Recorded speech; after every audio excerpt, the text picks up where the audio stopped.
Hey, this is Kurt the Boat Doctor. Anyway, out here I told this guy I'd do a video the last time. I kept cutting it off and then it went into hyperspeed. It was super fast, so he said, can you slow it down?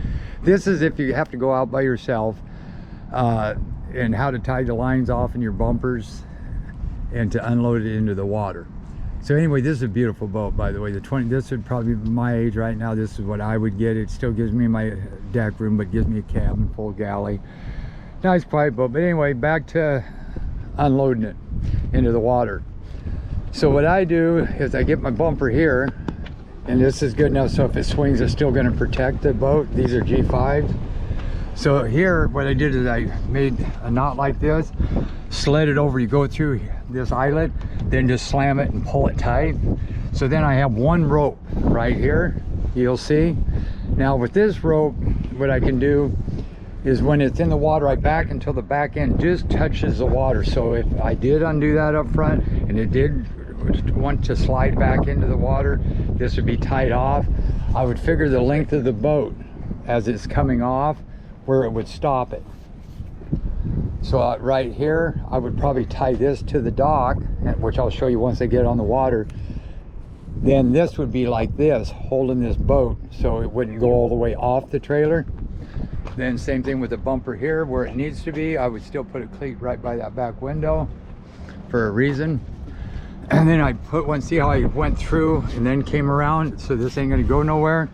So with these slick bunks, if you got high water, what's gonna happen is if you push down on that, you release this, what's gonna happen, this boat will want to take off. And if, say, you already unhooked this, then this chain, it would go back and just whew, and lock on you. Now you got to crank it back up to put the chain on, so then you can take this off.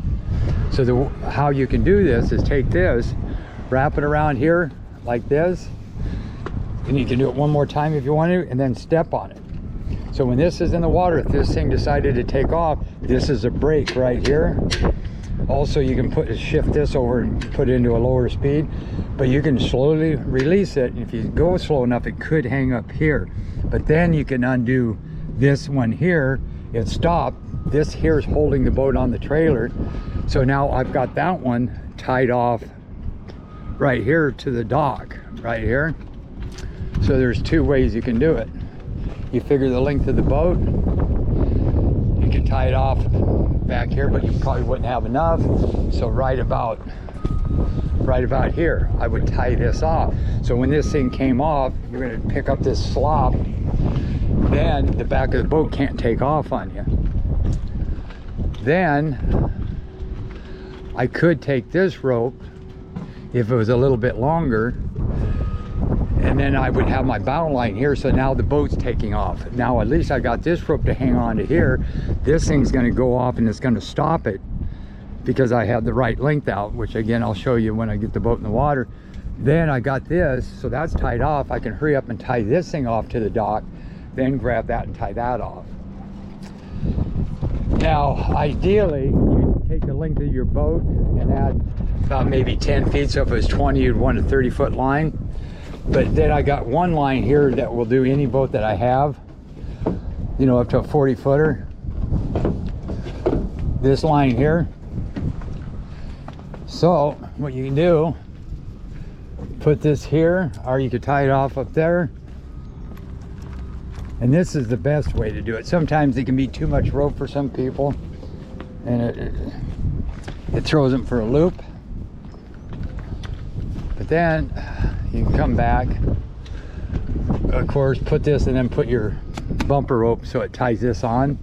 But see how I got this long rope right here?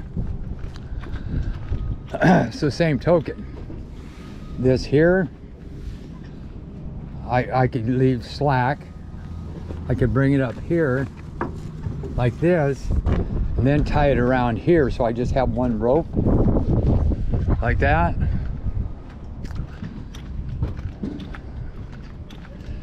Then I figure out how much rope I need here. Like here maybe is all the rope I need. So then what I do is I tie this off like this. And then this excess line that I don't need, I just toss it in the boat. So then I just got this length right here. See, and that would be one rope. Then I would tie this off right here.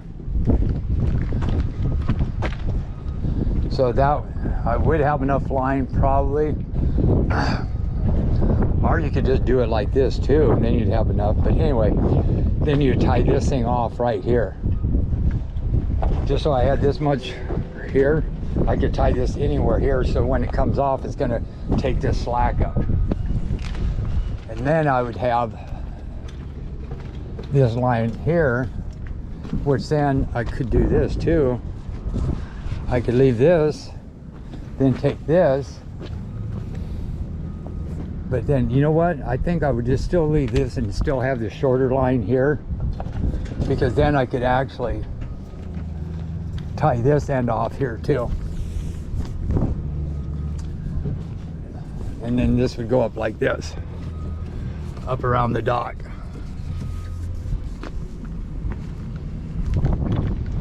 So this would be about right.